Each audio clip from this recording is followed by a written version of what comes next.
What's going on, guys? Razor here. So I just want to put a chart together to kind of help people understand how I grind to 99. You know what it is to get top front page rankings. It's all about who can degen the hardest and who can grind the longest. But there is some skill that goes behind it. And I think a lot of the people that do race have that base knowledge of skill and understanding.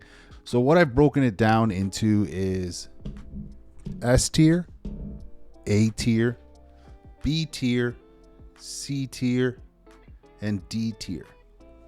So let's talk about this. You have obviously your three main S tiers: Tal Rasha Tomb, Chaos Sanctuary, and World Stone Keep. So ultimately, I'm more of a Tal Rasha is king, Chaos is queen, and World Stone Keep is whatever. It's just it's the third one out of all three for me. I know a lot of people love World Stone Keep. A lot of people love the idea of blasting World Stone Keep, but when you're playing hardcore and you're grinding to 99, the risk and reward is not there as much as I'd say, running a Tals at full blast, Chaos Sanctuary. I think those two are much better than World Stone Keep, but you know what? This is all my personal opinion. Everyone's entitled to their own personal opinion on it, but I hope you have the receipts to be giving the information that you claim to be giving. But if you look at my other rankings that I put in here, A tier, we went with a dark green for A tier. So I put Cathedral, obviously Catacombs, Dry Hills, Flare Jungle, Forgotten Tower, Barracks, Lost City, and Arcane. So let's talk about this for a second. Obviously, Catacombs is great. You have 4 levels. There's a lot of unique packs. You need to move quickly when you're blasting. Hit as many unique packs as possible. That's what you want to do. That's what you're trying to achieve. Make sure you're only hitting the unique packs and moving forward. After a certain point, it just becomes very redundant when you're just chasing everything around, especially when it's speed is crucial. It's crucial. You need it. It's like a train. You have to keep pushing forward from mob pack, unique pack to unique pack, but also don't forget that density is really important as well. If you notice an area of high density, clear the high density, right? Oh, don't sleep on a high density situation because it's not a unique pack. All right. What were we just chatting about? Then we have Dry Hills. So I call Dry Hills the mini tombs. So the way to run Dry Hills is, I'll let you in on a secret here. If you're blasting, don't even run from, don't teleport from Dry Hills. Go into Halls of the Dead 2. All right. Just clear it out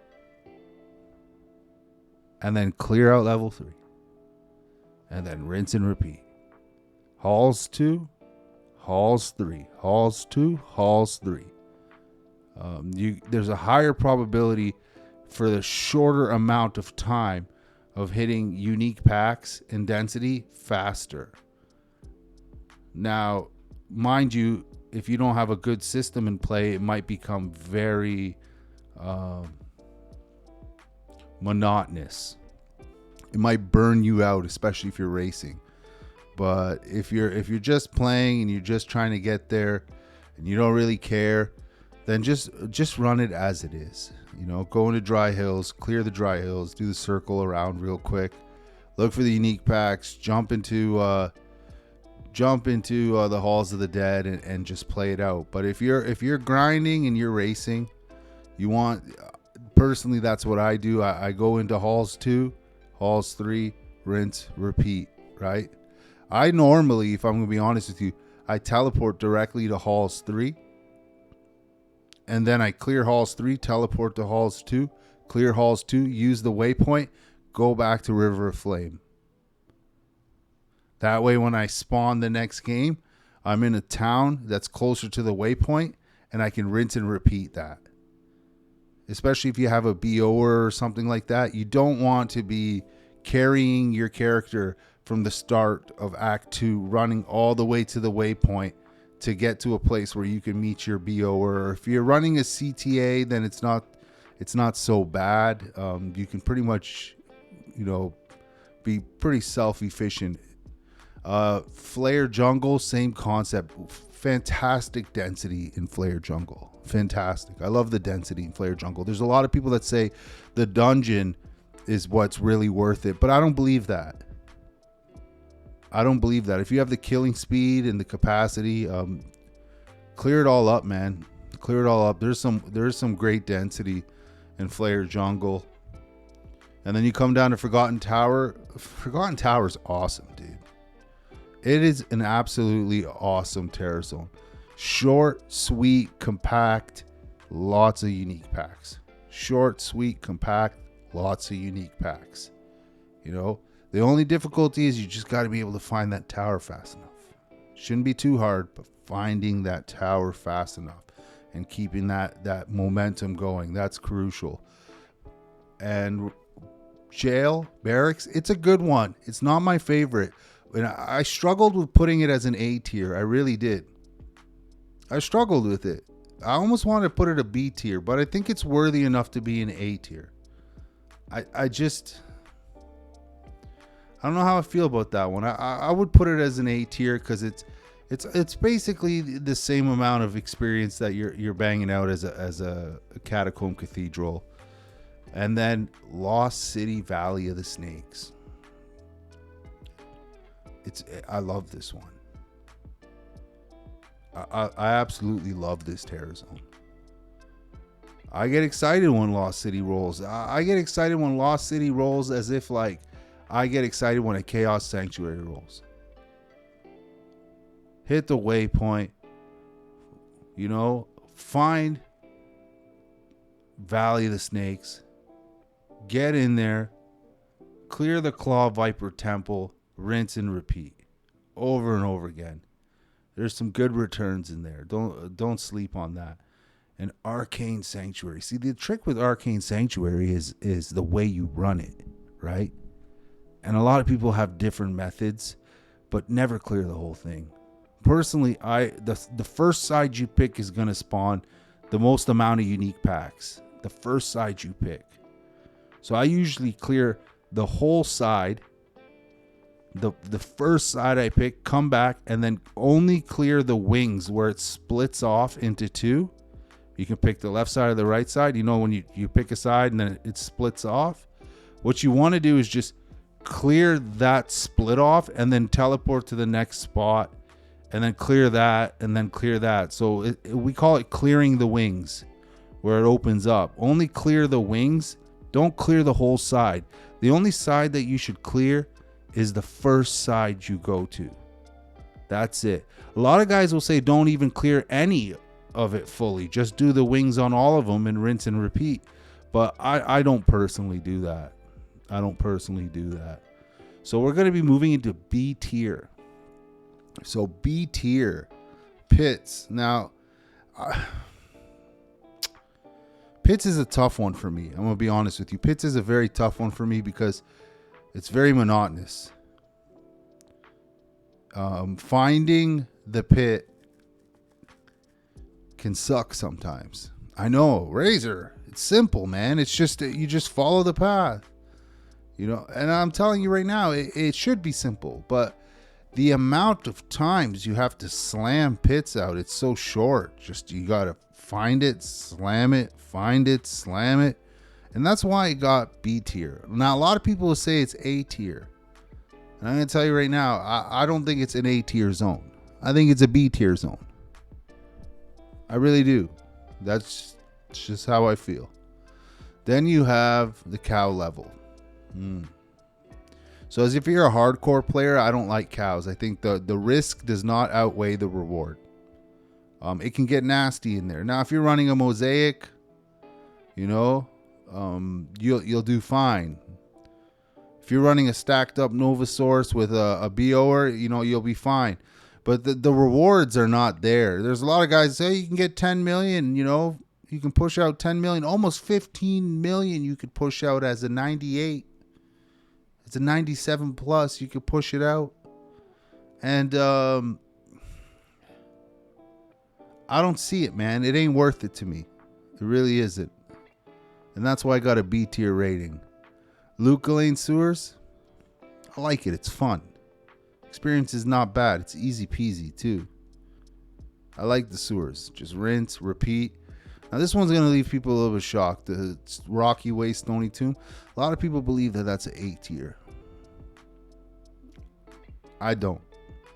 I just don't. I don't see it. And it's a B tier for me. It's a good one. It just ain't good enough to be A tier for me. I've put in way too many hours slamming out terror zones. I got an account full of hardcore 99s. I'm literally 2 or 3 99s off on hardcore from completing my whole account in hardcore 99s. I've spent way too much time in terror zones. Way too much time. All right. And Bloody Foothills, that's why I got B tier. A lot of people say that's A tier, but I feel like it can only be A tier if you know how to run it. If you know how to run Bloody Foothills, it can be A tier. It can. But most people don't. They say they do, but they don't.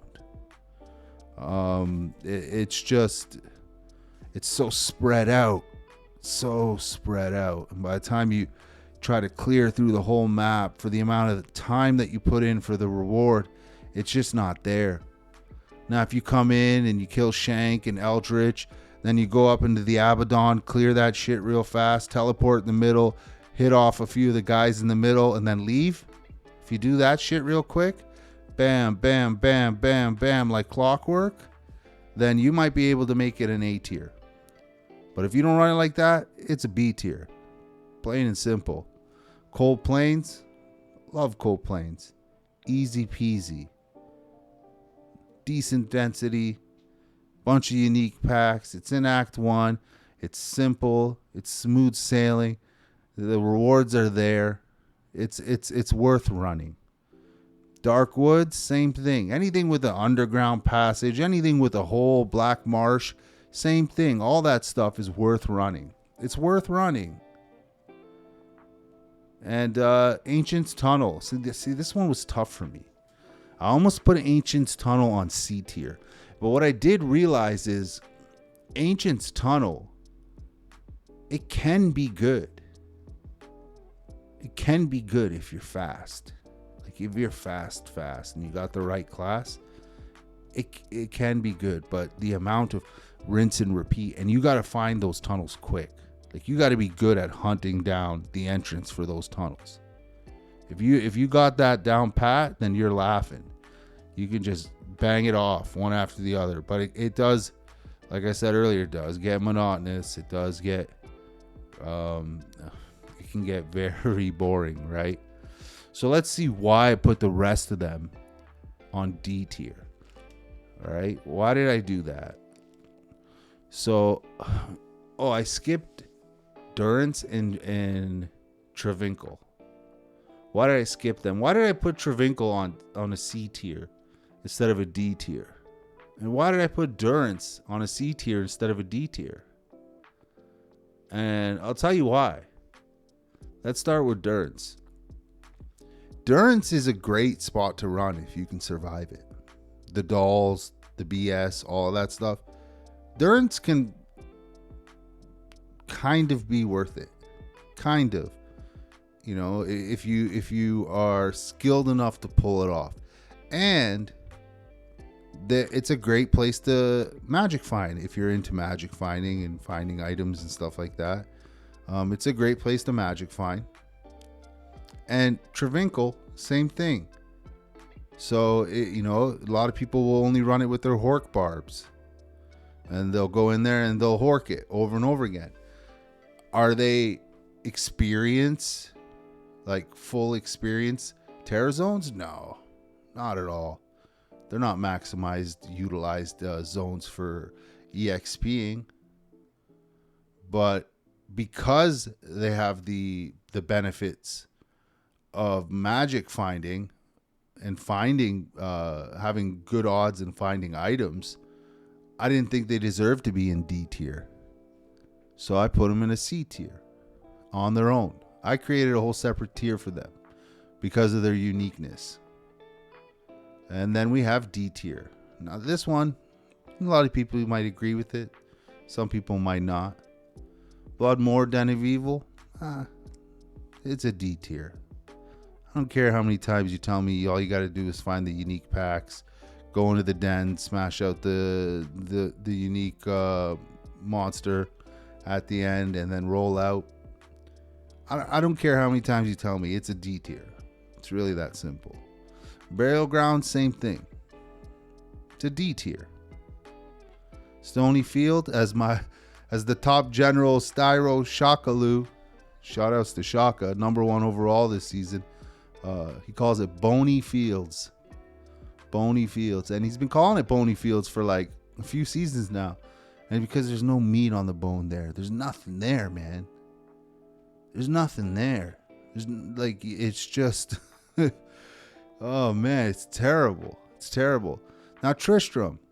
There's ways people will say, hey, man, if you come around through the top and around, like if you come down to the bottom and then you come around to the top, more minions or more uniques will spawn at the top.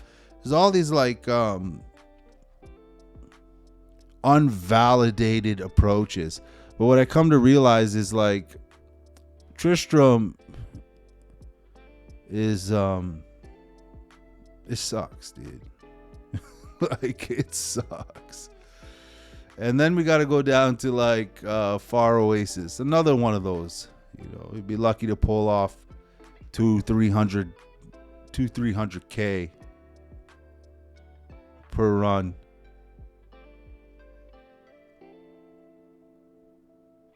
Like it's bad. Like I'm talking at 97 plus. Like it's bad. Now Spider Force, Spider Cabinet, it's not terrible. It's not worthy, but it's runnable. Great Marsh, same thing. It's runnable unless you're a Nova Source and you have the souls in there, and then it's not even worth running. The risk doesn't outweigh the reward. You don't want to die, especially if you're playing hardcore. Kuros Bazaar, Rune Temple, and the Fane. If you slam out the temples, it can be pretty decent. Like it can be runnable, but just slam out the temples. Find a couple unique packs, get into the temples, drop in there, clear it out, rinse and repeat. Outer Steps, Plains of Despair, also another one that it's kind of runnable. It ain't great, but if you're a Nova Source, you don't want to be in the Plains of Despair. Risk and reward is not there, especially on hardcore. Ariat's Plateau, oh my gosh, don't even run it. Crystallian Passage, Frozen River, it can be good experience if you're a tank. It can get nasty in there, man. That's where it's probably claimed more Nova Sources than I could even freaking count. You know, it is the source killer. That's what we call it. Crystalline Passage and Frozen River is the source killer. Nilithek's Temple, the Temple Halls, atrocious for EXP. Absolutely atrocious. Don't even freaking do it, dude.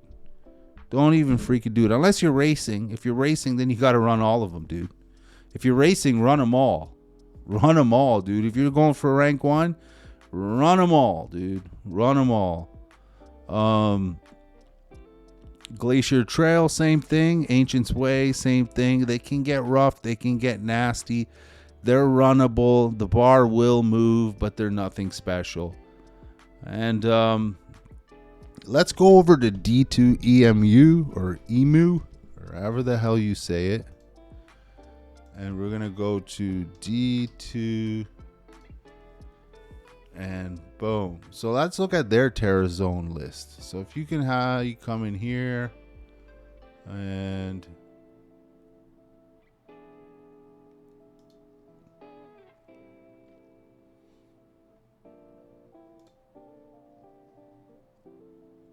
Settings. There you go. There's their list. So this is actually their list. You guys can use this as a reference point because it's not terrible. I just don't agree with all of it. So we got best terror zones, obviously Tal Rasha. They put Catacombs as one of the bests up there with Tal Rasha, Chaos, and World Stone Keep, that's just not fucking true, guys. That's not true. It's not. I don't see the best experience terror zones. They put Pits, Luca Lane Sewers, Rocky Waste, Dry Hills, and Bloody Foothills. Like, seriously, dude? Like, who wrote this shit? You left Arcane. You left Arcane just sitting there, dude. Like, as a nothing. You left Arcane as a nothing. You left Claw Viper as a nothing. You left Forgotten Tower as a nothing. Like, I don't understand who wrote this. I don't get it. I really don't. They left a lot of good terror zones just as if they're like, I would run Claw Viper and I would run Arcane before I would run Rocky Waste, before I would run Sewers, before I would run Pits, before I would even run Bloody Foothills. Like, I personally do not agree with this list. For the most part, it's quite accurate, but this is for the accurate part, it's pretty self-explanatory. It's pretty self-explanatory. Anyways, guys, I hope that was helpful. I hope I didn't ramble on too long. Hopefully you guys are able to kind of see how I rank my terror zones and what I consider top EXP in gameplay.